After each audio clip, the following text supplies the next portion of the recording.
So with no further ado, I'd like to introduce Renee Villareal, and she's gonna, have we got a mic yet? Oh, we have a mic. Yay! Yeah! By way of introduction, last Sunday, she gave me a call, and we spoke for 90 minutes. I've never spoken to an elected official for more than 10 minutes. It was the most substantive conversation. Go for it, Renee. Can you hear me better on this? Yes. Okay. So, I'm so overwhelmed with this crowd. I didn't think this was going to be so big. It's amazing. And seeing old friends and people I used to work with and people I still work with. So thank you for being here. How much time do I have? 10 minutes, 20 Okay. minutes. With questions, 20 minutes. I don't want to take up too much time because people always get talked a lot to by politicians. And I don't love that so much, but I want to give you some updates and just a little bit about why I think it's important that Take Back Democracy and all of you are participating and want to be active and are tired of what's happening around us nationally. And I think it's fortunate we live in a blue bubble in Santa Fe, but it's a good thing. But it also realizes I think with the election, the national election, we realize, wow, I can't believe that all this other stuff around us is happening. But we still have our challenges in Santa Fe for sure. I don't think it's something new that we have, still dealing with inequities, still dealing with not having affordable housing options, not having great pathways for civic engagement, in my opinion. But I'm just going to give you a little bit about things that I think could improve, things that I think are working now, but it's really about the public engagement. That's why I think Retake Our Democracy is so important. It's really re-engaging, or some of you probably were already engaged, but some of you may be re-engaging because maybe you just got inspired and you feel like there's a need for everybody to start waking up. Oh, I'm sorry. I'm just assuming everybody knows I am City Councilwoman for District 1 here in Santa Fe. How many of you live in the city? So the majority. And what about the county? Great, okay, that's great. So, and that it applies to both what we're doing in the city. There's things that the county is also doing, so it may be applicable. But I guess the things that I think are really important for our democratic well-being is looking at that public engagement piece. And when we were talking, Paul and I, about ways to participate and for the public to engage, I think all of you know that there's things that we have now in place at the city, but they're not so functional. And one of them is the early neighborhood notification process. How many of you have been to an ENN meeting? Oh, that's not good. There's a few, okay, but so early notification process is really when there's a development process or a development that is coming up. It's a meeting that's held with neighborhood area that's going to be impacted, and then there's some, and they have it with the developer. The reason why I think it's dysfunctional is that we just don't do a really good job. It's already past the point where the developer has already put in money to put in their pre-development plan, and then it comes to the public and it's already on the defense. They're having to prove why it's a good project and why it's worthy, and sometimes it is, but other times I think we have a better way to do that public engagement. And I can talk to you more about that because that's really around land use issues. The other thing is that I would like to see more of what is kind of a national model called participatory budgeting.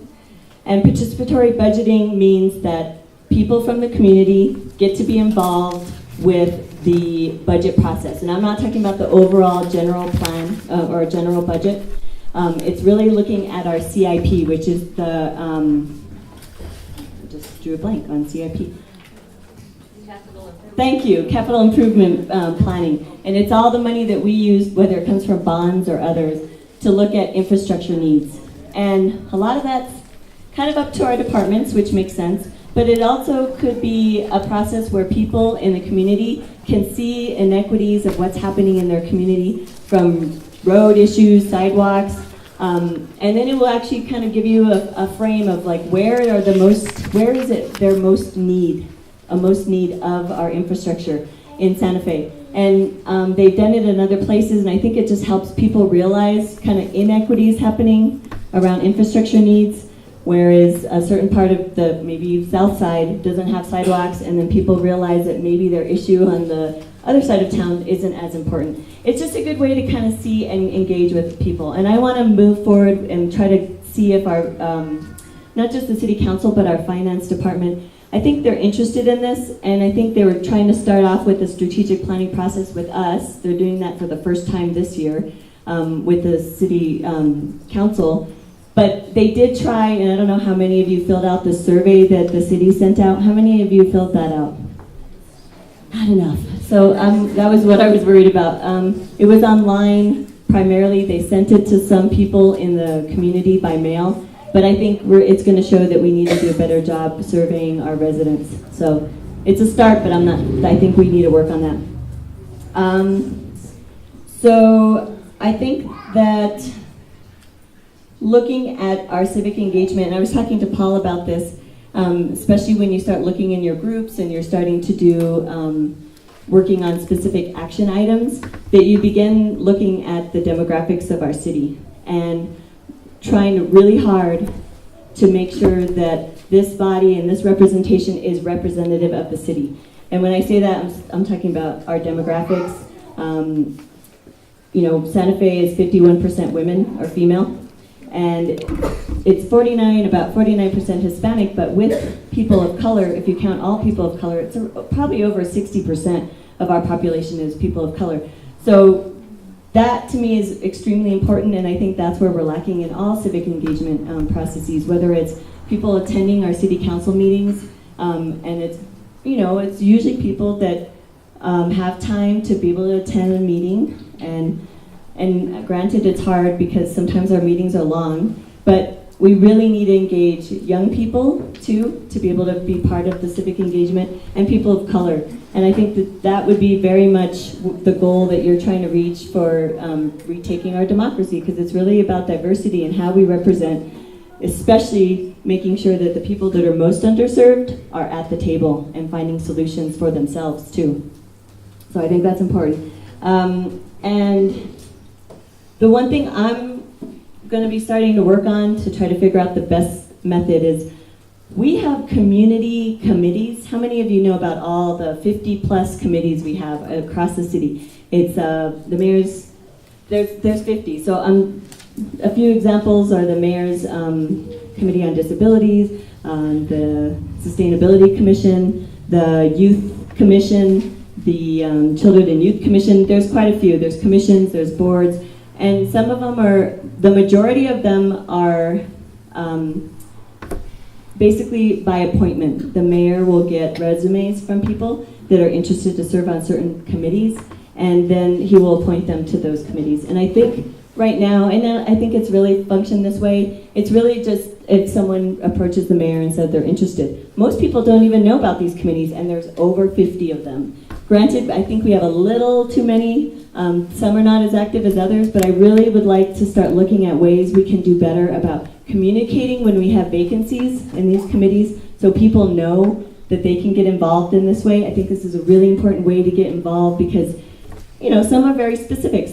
There's a tree board. They're really focused on preserving the trees in Santa Fe. There's a lot, and if you see on our website, there's probably so many that you didn't even know existed that you might be interested in. So I'm trying to work with our city staff to be able to promote them more regularly, either on our website, use our social media more often so people know when there's vacancies. I've been putting on vacancies when I hear about them on my Facebook page, but really I think that the representation is not there. It's usually the same people end up participating, which is okay. It's just I would like all of you to know, maybe you'd be interested in hearing about some of those committees.